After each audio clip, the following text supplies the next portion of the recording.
ವಿಶೇಷ ಸಂವಾದಕ್ಕೆ ಸ್ವಾಗತ. ಇವತ್ತಿನ ನಮ್ಮ ಚರ್ಚೆಯ ವಿಷಯ ಬಂದು ಪ್ರಾಚೀನ ಮಂತ್ರಗಳ ಹಿಂದಿರುವ ವಿಜ್ಞಾನ ಮತ್ತೆ ಈ ಬ್ರಹ್ಮಾಂಡದ ಸೃಷ್ಟಿಯ ರಹಸ್ಯಗಳು. ಹೌದು. ಮೇಲ್ನೋಟಕ್ಕೆ ವಿಜ್ಞಾನ ಮತ್ತು ಆಧ್ಯಾತ್ಮ ಎರಡೂ ಬೇರೆ ಬೇರೆ ದಿಕ್ಕು ಅಂತ ಅನಿಸಿದ್ರೂ ಕೂಡ ಇವೆರಡರ ನಡುವೆ ಇರುವ ಸಂಬಂಧ ತುಂಬಾ ಆಳವಾದದ್ದು. ಖಂಡಿತ. ಇವತ್ತು ನಾವು ಸೌ ಅನಿತಾ ಅರವಿಂದ ಸರಾಫರ್ ಅವರು ಪ್ರಸ್ತುತಪಡಿಸಿರುವ ಗಾಯತ್ರಿ ಚೈತನ್ಯದಲ್ಲಿರುವ ಮಾಹಿತಿಯ ಆಧಾರದ ಮೇಲೆ ಈ ಒಂದು ಆಳವಾದ ವಿಶ್ಲೇಷಣೆಯನ್ನ ಮಾಡ್ತಾ ಇದ್ದೀವಿ. ನಿಜ. ಈ ಗಾಯತ್ರಿ ಚೈತನ್ಯದಲ್ಲಿ ಪ್ರಾಚೀನ ಆಧ್ಯಾತ್ಮಿಕತೆ ಮತ್ತು ಆಧುನಿಕ ವಿಜ್ಞಾನ ಹೇಗೆ ಒಂದಕ್ಕೊಂದು ಪೂರಕವಾಗಿದೆ ಅನ್ನೋದನ್ನ ತುಂಬಾ ಅದ್ಭುತವಾಗಿ ವಿವರಿಸಿದ್ದಾರೆ. ಅಂದ್ರೆ ಸಾವಿರಾರು ವರ್ಷಗಳ ಹಿಂದಿನ ಮಂತ್ರಗಳನ್ನ ಸಾಮಾನ್ಯವಾಗಿ ಬರೀ ಧಾರ್ಮಿಕ ನಂಬಿಕೆ ಅಂತ ಅನ್ಕೊಳ್ತೀವಿ.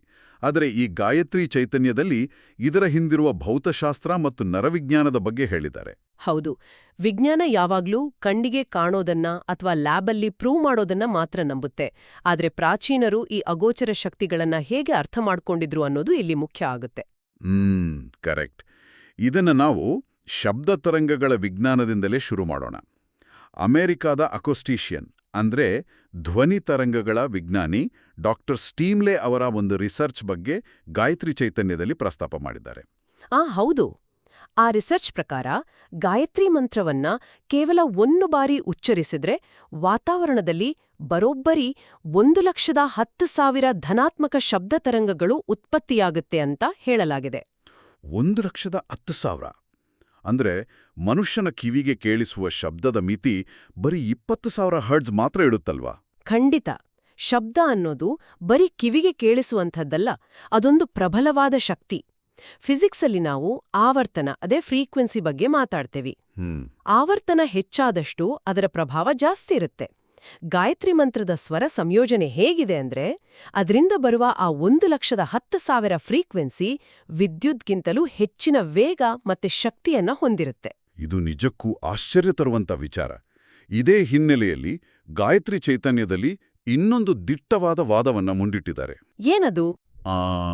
ಒಂದು ವೇಳೆ ಈ ಮಂತ್ರವನ್ನ ಪ್ರಪಂಚದಾದ್ಯಂತ ಸಾಮೂಹಿಕವಾಗಿ ಜಪಿಸಿದ್ರೆ ಅದರಿಂದ ಬರುವ ಪಾಸಿಟಿವ್ ತರಂಗಗಳಿಂದ ಪ್ರಪಂಚದ ಎಲ್ಲಾ ಅಣುಬಾಂಬುಗಳನ್ನು ನಿಷ್ಕ್ರಿಯಗೊಳಿಸ್ಬಿಡುದು ಅಂತ ಉಲ್ಲೇಖಿಸಲಾಗಿದೆ. ಕೇಳುಗರಿಗೆದು ನಿಜಕ್ಕೂ ನಂಬಲ ಸಾಧ್ಯ ಅಂತ ಅನ್ಸ್ಬೋದು. ಹೌದು.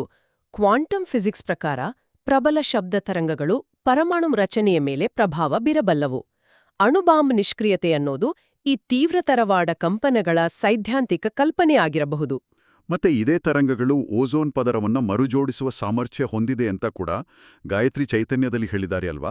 ಖಂಡಿತ.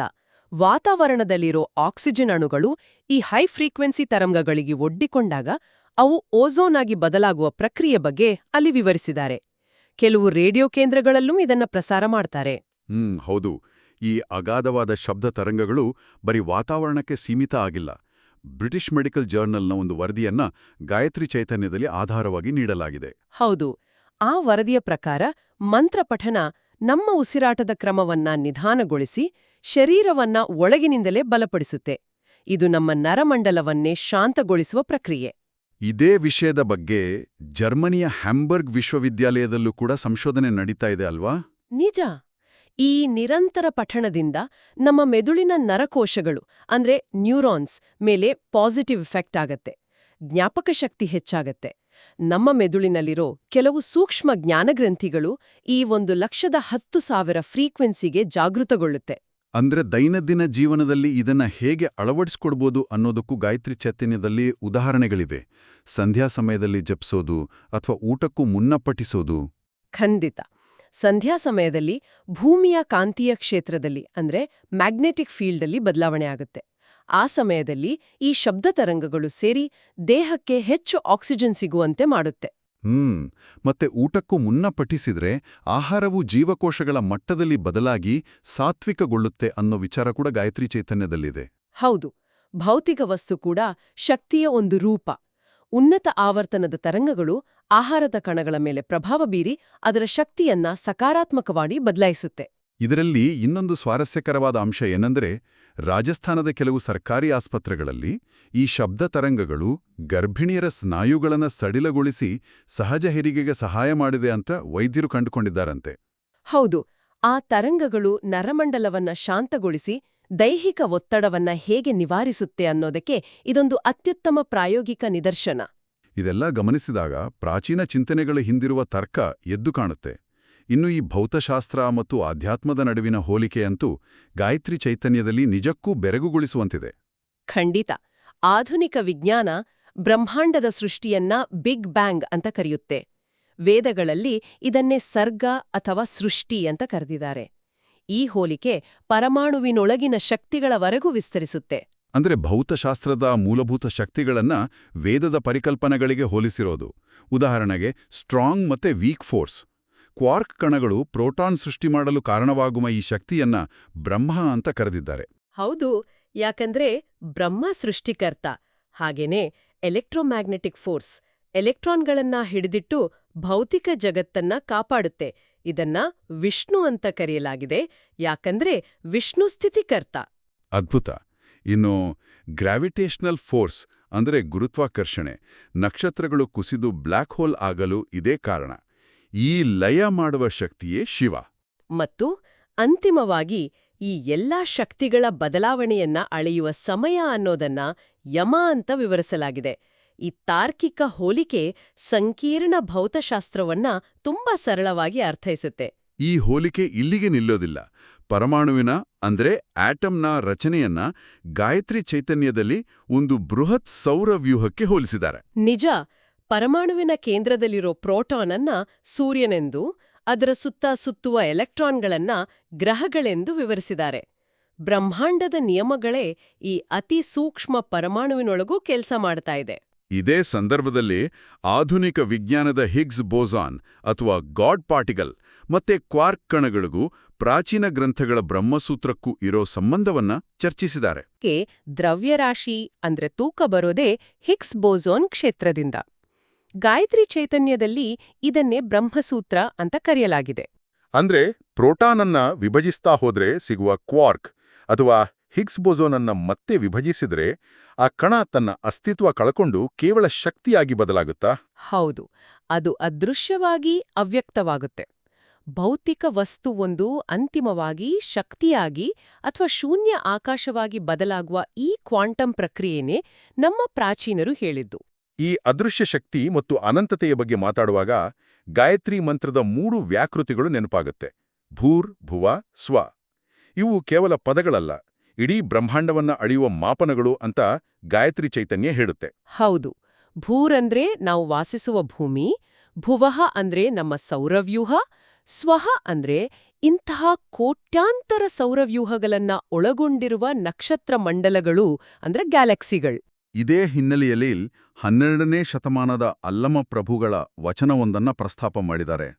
ಅವರ ಪ್ರಕಾರ ಬರೋಬ್ಬರಿ 66 ಕೋಟಿ ಬ್ರಹ್ಮಾಂಡಗಳಿವೆ. ಕೇಳುಗರಿಗೆ ಇದು ನಿಜಕ್ಕೂ ಆಶ್ಚರ್ಯ ಉಂಟು ಮಾಡಬಹುದು. ಖಂಡಿತ. ಇವತ್ತಿನ ಖಗೋಳಶಾಸ್ತ್ರ ಹೇಳುವ ಮಲ್ಟಿವರ್ಸ್ ಸಿದ್ಧಾಂತವನ್ನ ಯಾವುದೇ ಟೆಲಿಸ್ಕೋಪ್ ಇಲ್ದೆ ಕೇವಲ ಧ್ಯಾನ ಮತ್ತು ಮಂತ್ರಗಳ ಉನ್ನತ ಆವರ್ತನದ ಮೂಲಕ ಅಂದು ಗ್ರಹಿಸಿದ್ರು ಅನ್ನೋದು ಪ್ರಾಚೀನರ ತ್ರಿಕಾಲ ಜ್ಞಾನವನ್ನ ತೋರಿಸುತ್ತೆ.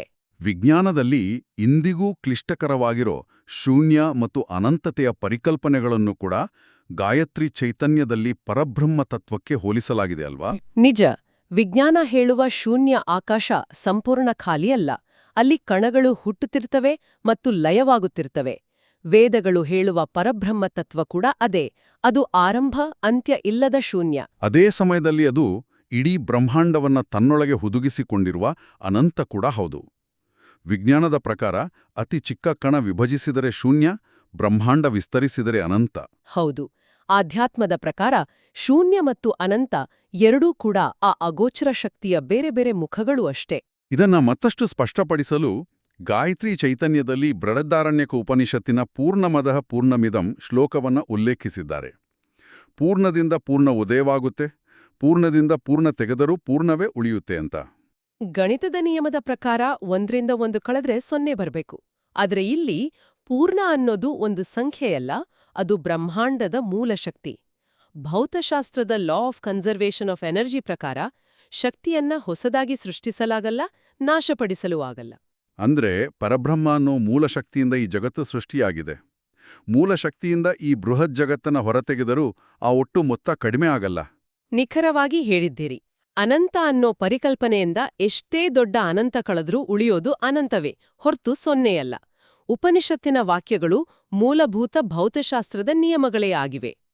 ಇಂದಿನ ಈ ಸಂವಾದ ನಮ್ಮ ಆಲೋಚನೆಯನ್ನೇ ಹೊಸ ದಿಕ್ಕಿಗೆ ಕೊಂಡೊಯ್ಯುವಂತಿದೆ. ಮಂತ್ರದ ಶಬ್ದ ತರಂಗಗಳಿಂದ ಹಿಡಿದು ನರಕೋಶಗಳ ಪ್ರಭಾವ, ಬ್ರಹ್ಮಾಂಡದ ಅನಂತತೆಯವರೆಗೆ ಗಾಯತ್ರಿ ಚೈತನ್ಯದ ವಿಚಾರಗಳನ್ನು ಚರ್ಚಿಸಿದ್ವಿ. ಇದರ ಒಟ್ಟು ಸಾರಾಂಶವನ್ನು ಹೇಗೆ ಹೇಳ್ಬೋದು? ಬಹಳ ಸರಳ. ವಿಜ್ಞಾನ ಪ್ರಯೋಗಾಲಯದಲ್ಲಿ ಕಣ್ಣಾರೆ ನೋಡಿದ್ದನ್ನ ಮಾತ್ರ ನಂಬುತ್ತೆ. ಆದ್ರೆ ಗಾಯತ್ರಿ ಚೈತನ್ಯದಲ್ಲಿ ಹೇಳುವಂತೆ ಕಣ್ಣಿಗೆ ಕಾಣುವುದೆಲ್ಲವೂ ಸಂಪೂರ್ಣ ಸತ್ಯವಲ್ಲ, ನಿಜವಾದದ್ದೆಲ್ಲವೂ ಕಣ್ಣಿಗೆ ಕಾಣುವುದಿಲ್ಲ. ಹೌದು, ಶಬ್ದ ತರಂಗಗಳು ಕಣ್ಣಿಗೆ ಕಾಣಲ್ಲ, ಆದರೆ ವಾತಾವರಣದಲ್ಲಿ ಬದಲಾವಣೆ ತರುವ ಶಕ್ತಿ ಹೊಂದಿವೆ. ಖಂಡಿತ. ಪರಮಾಣುವಿನೊಳಗಿನ ಕಣಗಳು ಕಾಣಲ್ಲ, ಆದ್ರೆ ಇಡೀ ಬ್ರಹ್ಮಾಂಡದ ಸೃಷ್ಟಿಗೆ ಅವೇ ಕಾರಣ. ಕಣ್ಣಿಗೆ ಕಾಣುವ ಜಗತ್ತನ್ನ ನಿಯಂತ್ರಿಸುವ ಆ ಅಗೋಚರ ಶಕ್ತಿ, ಆ ಕಂಪನಗಳೇ ಅಂತಿಮ ಸತ್ಯ ಅಂತ ಗಾಯತ್ರಿ ಚೈತನ್ಯ ನಮ್ಮ ಮುಂದಿಡುತ್ತೆ. ಅತ್ಯಂತ ಸಮಗ್ರವಾದ ವಿಶ್ಲೇಷಣೆ.